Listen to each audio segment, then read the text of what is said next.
welcome back to you. I know. Oh my gosh. Oh, sorry. Allergies are such a challenge for me here since moving and getting used to them. Next year, I promise it won't be like this. That's okay. I will go and do all the things, but it is great to be back with you and all of you for the Why So Curious podcast. Yes. I'm Liz. And I'm Lisa. And we are thrilled to be back with you today. Why so curious?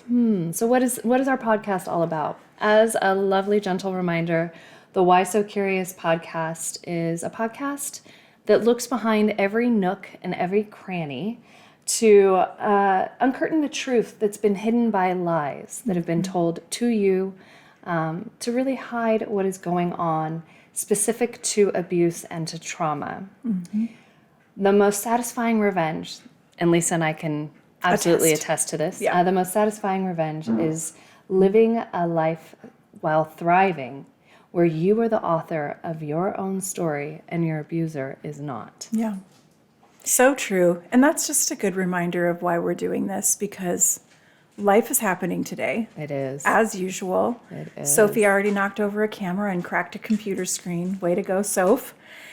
Work is calling and life is just constantly going on. And so I think it's kind of fun that today is our Thoughtful Thursday day, because, the question is, do you have thoughts that keep you up at night? I do. So you were up at 2. I was up at 2. 1. Thoughts, that keep us up at night. And I think that like the what we want to be curious about is, what are the thoughts that are keeping us up at night, and why are they keeping us up at night? Because typically those thoughts are not peaceful, are they? And so it's thoughts that are like based on maybe confusion. And like she said in this podcast, what we do is we try to expose the lies that we've been told so that we don't get stuck in those places of confusion, and that can be in work, that can be at home, that can be anywhere, right? It can be in any relationship that we're in. And so I always like to just help people remind themselves, like, if you are feeling confused about something, it's probably because you're being lied to, right? Correct. So clarity is truth. Confusion is the opposite, right? So we want clarity. But there's a lot of stuff that goes on that's like trying to cause confusion, and it makes it really hard for us to just function on a normal basis. And so like, we're going to cut through the crap. We're going to cut through it. We're going to get to where we land in truth. And that's what Thoughtful Thursdays are all about. Awesome. And so today, like last week on What the F Wednesday, I did, again, welcome to the living room. We decided we wanted the couch, right? And a little bit more comfort. A little more comfortable, because we both just kind of need that today. Yes, definitely. And so last week I talked a lot about relationships, like the signs of a toxic relationship, how to get out of a toxic relationship, using the I statements, again, cutting through the crap. Using I statements, because when you use an I statement and you're sticking to the truth about you, then you're in control of the conversation, right? And even if the conversation, I didn't say it was comfortable, right? There's things that when we're defending ourselves, or when we're protecting ourselves, or when we're standing in truth, then it actually kind of can feel a little combative. And also, some of us won't go there because we're too afraid of what the outcome might be. Like, am I going to lose this relationship, when maybe you should get out of that relationship, especially any relationship that is abusive. None of us signed up for that. It's not part of our goals, which kind of leads me into, what is goal setting? First of all, the importance of it. What is goal setting? And then how do we set goals in a relationship? Because my question, the overarching question for today is, have you been set up to fail? Yep. So have you been set up to fail? Have I been set up to fail? If we don't have the skills that we need just to function through normal everyday life, then we are literally being set up to fail. And we're trying to figure stuff out on our own. We feel lost. We feel like we're wandering around just trying to figure stuff out. And it's like, there are some really, really simple things that we can apply that, I always hate hearing, where were you when I was 4? Yeah. Where were you when I was a new mom? Or because it's like, this is information that has been around forever. I didn't come up with any of this. It's just the last thing that we talk about. And it's not because we're trying to withhold truth. It's that we just forget that it's imperative to have these skills. Like I always look at it to driving a car. You don't give your 15-year-old who is 15 and a half and they've got their little permit. You don't just hand them the keys and say, okay, go figure it out. They'd be look at you like, wait, what the heck? I have to drive and I don't know how to drive. I have not been taught how to drive. Is this, my truck has the old insert the key. So the first time I got into a car that didn't have a key, I'm like, what do I do? How do I turn on this car? This is not, I had to learn how to drive a keyless car. Okay, that sounds stupid. But the point that I'm trying to make. It's so real. It's so real. It's so interesting because they're the basic needs in human life. Right. We so often equate it to food, water, shelter over our head. Right. The next thing in that, though, is relationship. Yeah. And so it's very clear when we're children, we're taught how to eat. Our parents give us those cute little puffs and they help us get it to our mouths. They teach us how to eat. They teach us that our home is where the roof is over our head. But how are we taught how to be in a healthy relationship? What a healthy relationship feels like? What are the signs to look for? Right. I certainly can say that I have had very toxic, very unhealthy relationships. And a lot of that goes back to what you were saying earlier, the lies. Yeah. There are so many lies that are told, manipulation. There are tools that are used by those that are toxic to help get people like myself or people like you or like you to not realize and recognize those signs. And all of a sudden you end up somewhere that you never thought you would be. So I'm very excited, Lisa, for you to walk us through looking for those healthy versus toxic signs and how to establish those boundaries. I'm going to use the big B word, boundaries in our lives so that we all are thriving through relationship. Right. So question, do you remember the first time somebody taught you the concept of goal setting? No. I don't either. I mean, I would like to say that it was when I was little and it was everything as much as understanding how to get the allowance to get the Barbie doll, right? I mean, I think it was something as tiny as that. Yeah. But I can also say I didn't start setting goals for relationships until the last 3 or 4 years. Yeah. Where I had that cognitive ability to recognize there were things I wanted that was more than what I had. Right.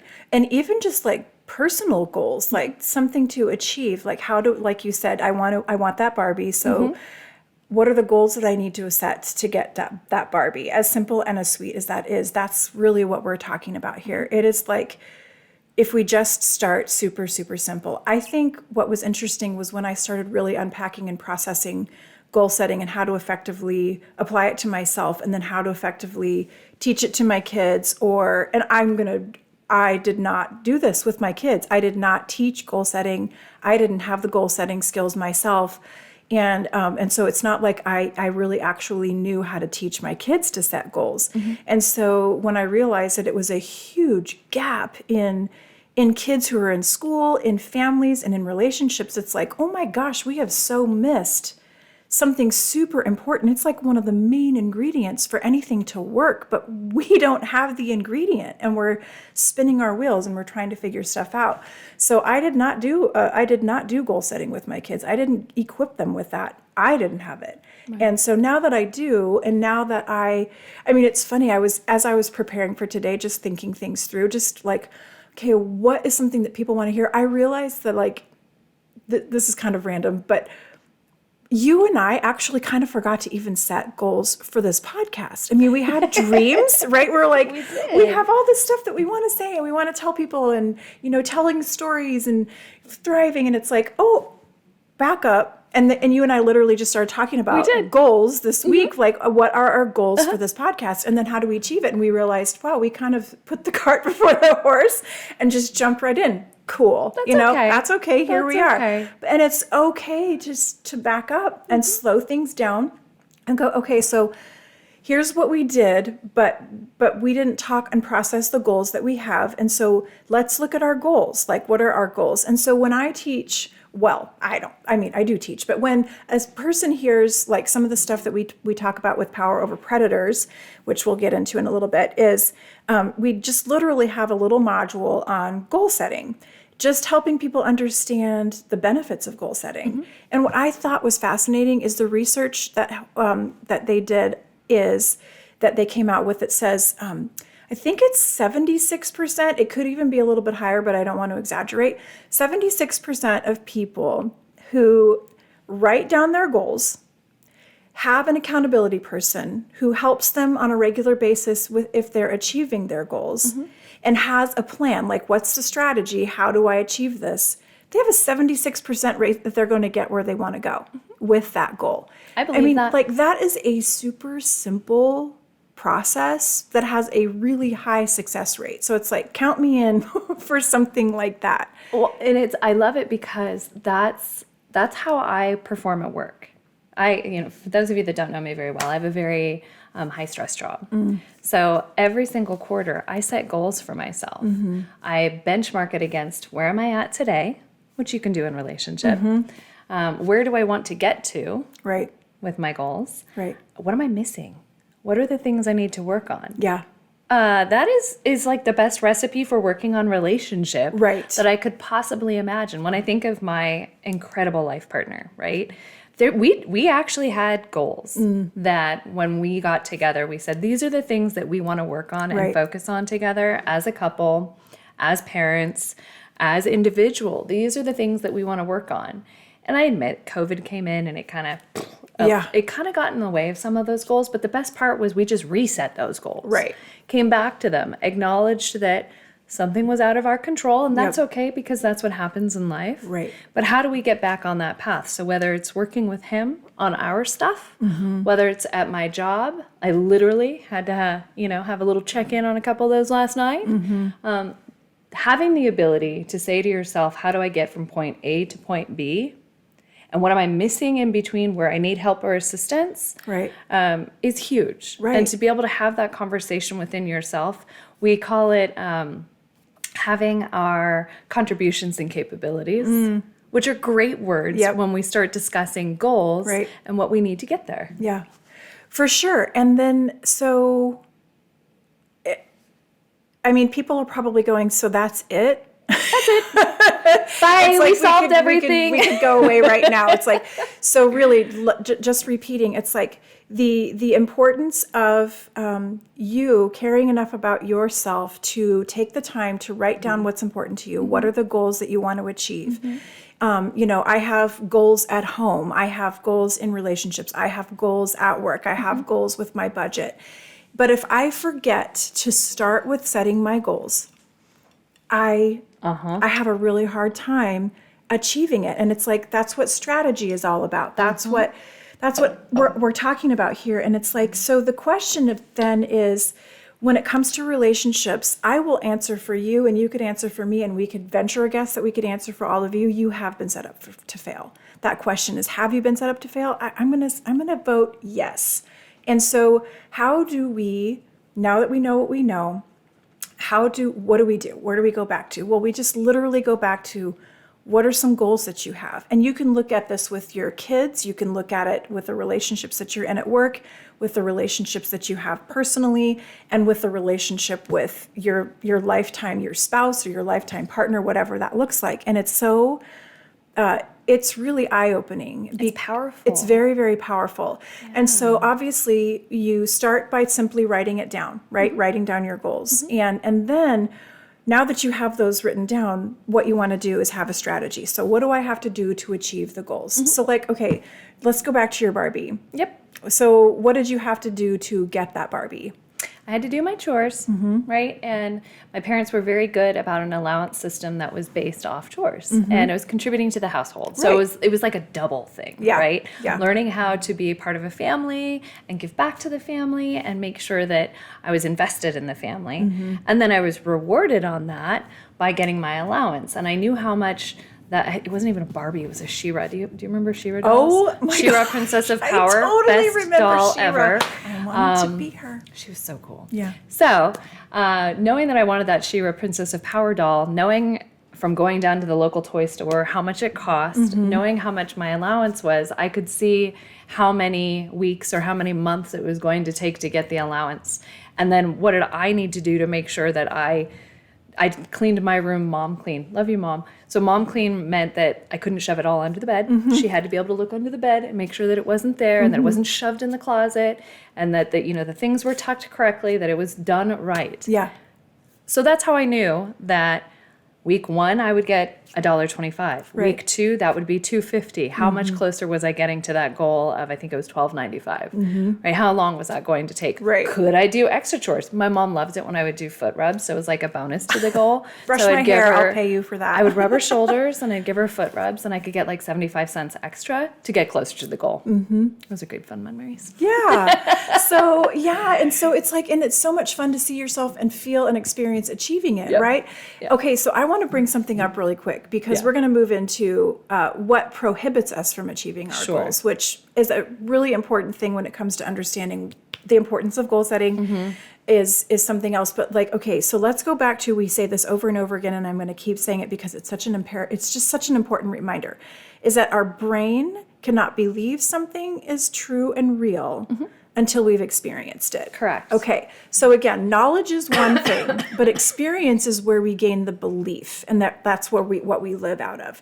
So first of all, if we've never experienced the understanding of the importance of goal setting and how to do it, then what we don't experience is the enjoyment, the joy of achieving that goal, of getting Shira and having that little princess of power in your hands, right? And so when you experience the achievement of having that goal achieved, it's like there's something now that you see the benefit of. Okay, so let's ask the question though, again, have you been set up to fail? When we look at the kids, especially the kids that we work with, when I think about the kids at the ranch on Saturday mornings, they are not experiencing healthy relationships. They're not. And it's like, but they've also not been given the skill set. And unfortunately for a child, they are dependent on those that they're in relationship with to set the example of what a good, healthy relationship looks like, so that you can achieve your personal goals as well as your relational goals. And it's like with the kids that we specifically work with, like they just want to be home. They want to have a home. And it's like, even if the home seems not safe and unstable, there's still some level of stability. That's their experience, right? And so there are things out there where it's like, what we want to achieve is the experience of that goal happening, right? Coming to fruition. And so what we want to move into next though is, so now that we have our goals and we have a little bit of a strategy, like the strategy would be, okay, so let's talk about relationship. My goal with my husband when we first met was to build my relationship cake with him. So we had to start at the fact that we recognized that we didn't know each other. But I was also super attracted to him at the same time. So I literally, at first, because I knew myself well enough to know, okay, I like this person that much, I would like to talk to them 24/7. I felt like I could have talked to him all day long. So I actually set the goal of, okay, let's take it super slow. Let's talk on the phone once a week, because we had distance between us. Right. There was like a 6-hour drive. And so because the rest of my goals of like taking care of my kids, fixing meals, just being a person could have been completely taken away if I hadn't set this time aside to where we're going to be intentional. We're going to have, we're going to set aside one day a week where we talk, even though we could have talked every day. So, but that was because the goal was to get to know each other in a fashion that worked well with our lifestyle, that worked well with where we were going. So that was just one little goal, right? Yep. To where the ultimate was, if my goal was to communicate well with him, then we had to be intentional about our conversations, right? None of this is overthinking. It kind of sounds like we might be overthinking everything and like being critical and like checking the boxes. No. It was just more like, okay, that's the strategy, right, to achieving the goal. So now we have the goal, we have the strategy. Who is our accountability? Who is somebody that's going to help us achieve the goal? So I had my parents when it came to my relationship with my husband. You had your parents when it came to achieving getting your doll, right? Because mom was a participant in helping you achieve your goal. How many kids do we know that don't even have that? Many. right? A lot. And even so, I even encourage kids, like, who's your best friend? Is this somebody, because this can be your safe person to say, this is the goal that I have. And like, could you help me? Like, if you see me doing something stupid because you know the goal that I want doesn't line up with that, could you just call me out on it? Like, even if you don't have an adult in your life that you trust, do you have a friend in your life that you can bounce your ideas and your goals and your strategies off of? That's a really good friend, right, to have right there. But a lot of us have never even set goals, set relationship goals, so we don't even know that we have that person in our life. Okay, all of that to say, we have our goals, we have our strategies, and we have our accountability person, right? What about distractions, though? Distractions are reality. So this is where prioritization for me comes into play. Right. And whether, again, it's my She-Ra doll, whether it's coming here and working with you every Friday morning, whether it's writing up those meeting notes at the end of the day, there's a prioritization level. Yeah. My dear friend at work, she and I have this conversation about understanding the items that are urgent versus understanding the items that are only important. Our goal setting for relationships, this is where it really comes into key for me, is making sure that I understand my priorities around what is urgent for my relationships. And that's what I want to focus on today, right here, right now. Yeah. Versus the items that are very important, and I will get to those items. Yeah. But the priority is those items that are urgent for today and for the moment. Yeah. So distractions are the key thing that we need to know and be aware of that will prohibit us from achieving our goals if we don't recognize them as distractions, right? So if you're trying to earn money or save money, the distraction could be, well, okay, I'll just go spend my money on this and then I'll earn it again next time. So it's like Perfect example. Really being intentional, because it's like, I don't know about you, but when you got money in your pocket, it burns for me. I'm not a saver. I'm like, what can I buy? I have money. I want to go buy something. And so, and then one of my sons is like the ultimate saver. He would like stockpile cash. And I'm like, dude, where did you get that? I mean, we're different. Each one of us are different. But he had a goal in mind, and then he would save all that money, and then he would experience the achievement, right? So, but we're all different, but the thing is that there are so many things that are distracting us from keeping us to achieve our goals. And you brought up in your goal setting piece the pandemic. Okay, so a pandemic is something that we don't have control over. No control. But it really can be a distraction. So what's the key to being able to still achieve your goals, even though there's something coming at you that you have no control over? So I'm going to use a very real life example. So when we were figuring out, my partner and I, where we were going to live. Well, oh, that's huge. This is a good one. This is a good one. Yeah.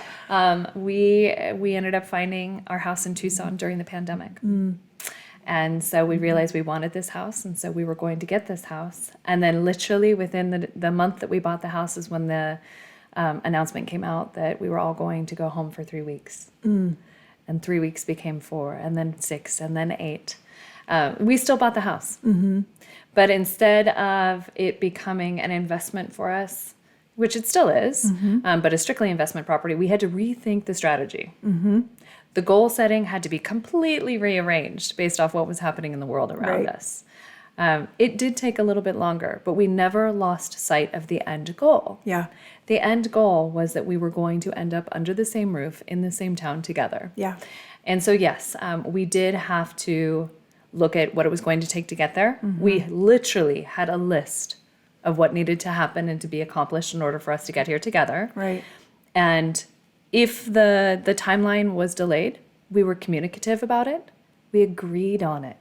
We both understood it. Just like in relationship, if your Friday night phone call couldn't happen, you both communicated about it. Right. You said, okay, how about Saturday morning? Right. It was the same thing. We didn't allow those distractions to become more important than the goal. Yeah.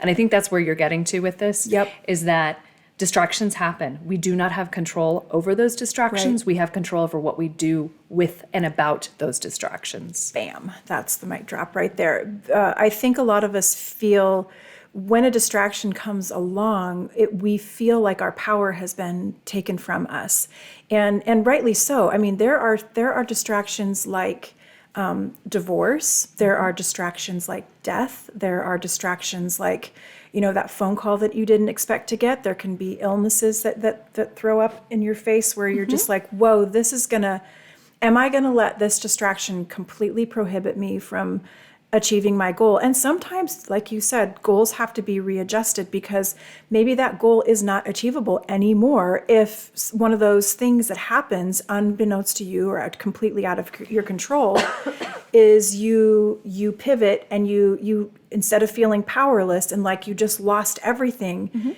you pull all the pieces of the puzzle back together, you go back to the original goal, and then you readjust and you start on a new strategy. Yep. And so that is key, but kids really have a hard time knowing how to do that because, well, first of all, a lot of them have never been taught how to set goals. They don't have strategy. They don't have accountability, but there are a million expectations placed on them. Don't screw up. Get this right. Get your grades right. Make sure you figure out how you want to get to college. It's like all of these things that they're being told to do, but nobody is giving them the skills to get there. And so they're just trying to figure it out. And so if we give them those fundamentals, that foundation, it's like, oh, thank you. Again, it's like, thank you for teaching me how to drive because figuring it out on my own would have been really hard and really scary. And then you would have been mad at me if I got in a car accident. And that's just not fair. And so I'm looking at all of the car accidents of the relationships that we're in and that our kids are in. I will never forget the conversation, and we're going to play it for you later in the podcast, is I had with a couple of girls when we were talking about goal setting in relationships, and we were talking about the cake again. And the girl just chimed in and she goes, oh my gosh, remember when you said something like sex is like the icing on the cake, it goes on last? And she goes, none of my relationships ever started with the cake. We would have sex with each other and then we would try to be in relationship with each other. And she goes, no wonder everything was falling apart. And she goes, what the heck? And she's like, but nobody's teaching us that. And it's like, we all just are fumbling around trying to figure stuff out because so many kids and so many adults you say the word relationship and automatically people go to sex, and it's like, no, back it up a little bit. That's the distraction. I think sex is the distraction. I think that it is what we physically like and we physically enjoy with the other person that we're in the relationship with, but reality is that's not what the relationship is based on, right? And so many people are like, really? It's like, true. It is true. It is the best icing on the cake and should be left as icing on the cake. Exactly. Yeah. But we start there and we don't even have a cake and it's just like this gabagoo. Yeah, and let's just be honest, because when you eat icing out of the container, you feel sick to your stomach. You do now. Don't get me wrong. It's like, yum! But then it's like, oh, I just ate way too much, Exactly. So exactly. Like, yeah. So anyway, all of that to say is what I want people to be aware of is the most damaging distraction for any of us to achieve, especially our relationship goals, goes right back to abuse. So if abuse has been thrown in there, again, none of us ask for it. This is one of those things that are out of our control, like a pandemic. When somebody, abuses their power over another person and abuses them, that is a key distractor from people being able to achieve their goals. Because we've already talked about this, the results of trauma and the results of abuse and trauma from abuse goes straight to our core. It goes straight to our identity. It goes straight to what do we believe about ourselves. Again, when we experience abuse, our brain contributes abuse to who we are. That's what we know now. And so that, sets us up to fail again, right? And so we talked a few weeks ago about like the ridiculous amount of kids in 2021 who were reported having been abused one way or the other, 588,000 plus babies, right? So how important it is for us to go back to the fundamentals of just helping kids understand their goals. Like, what is the goal that you have for your life? And so we want, my heart is for people to be aware of, you didn't choose that distraction, but that distraction is doing everything that it can to get in the way of you achieving your goals. And so if you're the author of your story, if you're the one who's going to thrive, if that abuse is what's dictating, you got to take the pen back. You got to go back to the fundamentals and go, this is what I want for myself. This is the kind of relationship that I want for my future. This is the kind of relationship that I deserve. And so I am not going to settle for anything less, which was what I did with my husband, which is why we're now married for 25 years, right? Which is why we have a cake and the icing, but the cake is the fundamental, right? And every day, specifically the weekends when we get to spend more time together, it's like, so what do you want to do today? And what do you want to do today is what are the goals that you have today? And then how can we get those things done together? Because goals don't have to be like work oriented. It's like, so what do you want to do? What's your goal for today? What do you want to experience today? And how do we get there? And sometimes it's like, I want to experience the couch. Yeah. That's it. It's a darn good couch. So we're going to sit on the couch and we're going to just enjoy being on the couch, right? So it's like, goals don't have to be grandiose. It's just like, what do you want to experience? And I think, how fun. Maybe we need to switch it from goal setting to what do you want to experience? Because that kind I was of about to say, because I think in society, if we have a very raw moment here, in Right. society, goal has a connotation around it that for children is very challenging to get Yep. their minds wrapped around. Right. As adults, we absolutely know what it's it means. rational. Yeah. Right. It's formulaic. But as children, we want to do, we want to play, we want to experience, we want to be. Mm-hmm. So I love the idea of saying, what do you want to do today? It gives them a finite amount of time to think about, because again, their minds, when we start thinking about next week, next month, next year, they struggle with that. But being able to say to a little one, what do you want to do today? And how can I help you get there? You're still teaching them the exact same skill set. Right. Identifying what needs to or wants to happen that day. And then what are the steps to get there? Right? Yep. And then if, for example, I want to go to the park today, what's stopping you from going to the park? Right. Finding what those distractions are Right. and having those communications Right. and showing the pieces of the puzzle to do the things is really a great way to start with these little minds and start developing the skill sets that all of a sudden become a day-to-day behavior. Yeah. Oh, I love it. Yeah. And it's funny because you and I were talking before the podcast about like, how are we going to know if we're making a difference in the lives of the kids that we're working with on the ranch? And it's like, my goal for the kids at the ranch was for them to experience getting dirty, to experience the joy of being with horses, to experience a family meal, right? A family meal, because a lot of times we don't even have that. It's like, Right. so what is it like to sit down and eat a big old home-cooked meal? I mean, we don't bring in Chick-fil-A. We cook. We cook it. we prepare a meal. We sit at a table with 40 of us that stretches all the way down the barn. So my goal is for kids to experience laughter, time to play, time to get dirty, and then a way that if there's a challenge that they're facing, how can they get through that challenge if they don't have anybody else to bounce off of with? And so it's kind of like, we don't have to overthink it.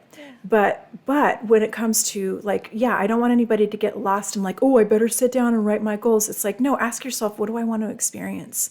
You know, what's the end result that I want to experience, which is known as a goal, right? But if nobody's even asking us that question, or if we're not asking ourselves that question, then we're not giving ourselves the ability to have the opportunity to experience something wonderful at the end of the day. Now I know why everything happened this morning, to like kind of undo everything that we wanted to do, because we did have a goal to share information with people that would really help them start experiencing happiness and joy and success, not financial success, just personal success, right? And so And we had distractions. we had so many distractions. And we I got back kind of on felt like track. we were almost going to not do it today. No, we did it. We did it. We did it. Because we balanced what was urgent Yep. versus what was important. Right. We dealt with the distractions in the moment that they happened. We got around the distractions. Right. We pivoted to where we needed to get to, and Yep. we landed here on the couch. And here we are. And Yeah. our goal was to tell the story. And I think we've done that in a really successful way. Yeah. Yeah. And so, I mean, maybe just to reiterate, the power of you giving yourself permission to just think things through. What do I want to experience today? What are some things that I want to achieve today? And how am I going to get there? And then who do I have in my life that I can talk to about this? It's like I really do bounce a lot of things off my husband when I'm feeling overwhelmed. I'm like, so these are the things that I want to get done today. These are the things that I need to get done today. And I can't see straight. What do I do? Because my distraction is being overwhelmed with all of things. And so he'll just shoot me a text or give me a quick phone call and just like help me get to where, he's like, just let go of that. Let go of that. Don't worry about this. And I'm like, oh, thank you. So it's like just having that is super important. And I think that that's kind of what you and I had to do for each other this morning, just to land on the couch here today so that we could talk about goals. But it's like, okay, again, that's what Thoughtful Thursday is for. It's like, it's that simple. Yeah. Yes. And my stomach keeps growling. I know, me too. Is the mic going to pick up the stomach growl? Oh my gosh, because my goal to eat breakfast didn't happen. Same. So therefore we're experiencing the stomach growl. But yeah, so I think the key is giving yourself permission, first of all, taking enough time to just develop a little mini strategy, being aware of the distractions, really picking up on distractions. Distractions can be social media. The distraction can be the ding on your phone for that other text, the 50th text or the 50th email or whatever it is. Those things can be really distracting. And so it's like giving yourself permission to go, okay, that's a distraction. It's not a necessary. I mean, I will respond to it when I can. And then there's a fruit fly that's a distraction right now too. But the whole point is, and again, it's so hard for kids to understand this stuff, right? They're just like, everything is vying for their attention, everything. Yep. So it's so hard when, again, abuse being the biggest distraction, if we don't call out that distraction for what it is and help that child realize, okay, that was trying to get in the way of you achieving what you want to achieve and you experiencing a thriving life. So let's work on that distraction because you actually do have control here. And I think what we don't realize is how much control we actually do have. And a lot of it goes along with understanding definitions, right? Recognizing, oh, that's abuse. That was a lie. Again, confusion creeps in. So anytime you recognize confusion, I'm confused here. Okay, so look for where does the truth land, right? We want to land in the truth so that we can do what we can do with the power that we do have. We might have to pivot, right? But at the same time, that just means that you get to go back and say, okay, I'd rather experience this, and here's what I got to do to get there. So. Well done. Yeah. We did it. We did it. We took off on the airplane and we just landed it. We sure did. All right. Well, I am looking forward to Forward Thinking Fridays. As am I. And then we get to hang out with the babies this weekend at the ranch. So that's going to be a lot of fun. So our goal is to just have fun with those kids and let them experience joy. And our goal for right now, yeah, get something to eat. Get something to eat. All right. Thanks, everybody. We appreciate you hanging out with us for Thoughtful Thursdays on the Why So Curious podcast. Bye, everyone. Bye.